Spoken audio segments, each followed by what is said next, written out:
নেতৃত্বে আসতে যাচ্ছে বিষয়টা ঠিক না, কারণ আমি আমার এই টেলিভিশন মিডিয়ায় কাজ করার শুরু থেকে আমি সবসময় শিল্পের এবং শিল্পীর পাশে দাঁড়িয়েছি। এটা এর আগে আমার কার্যক্রমে আপনারা দেখেছেন।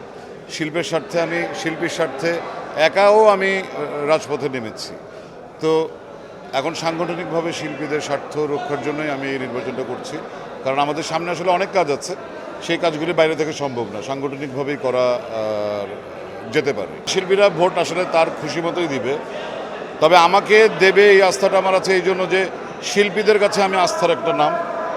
বাংলাদেশে যেই শিল্পী যখন বিপদে পড়েছে আমি তার পাশে আমার সর্বশক্তি দিয়ে দাঁড়ানোর চেষ্টা করেছি। পেরেছি কি পারিনি তার সমস্যা দূর করতে সেটা পরের ব্যাপার, কিন্তু আমি দাঁড়িয়েছি। এই দাঁড়ানোর শক্তিটা, সাহসটা আমার আছে। দেখুন, অভিনয় শিল্পীর মর্যাদা প্রতিষ্ঠাই আমার লক্ষ্য। এটা করার জন্য প্রথম আমি যেই কাজটা করতে চাই সেটা হচ্ছে রাষ্ট্রীয়ভাবে অভিনয় শিল্পীদের পেশাগত স্বীকৃতি আদায়। এটা যদি আমরা আদায় করতে পারি তাহলে সংবিধান, বাংলাদেশের সংবিধান শিল্পীদেরকে আরও অনেকগুলি বিষয়ে সুরক্ষা প্রদান করবে, যেটার জন্য আমরা এখন আন্দোলন করছি।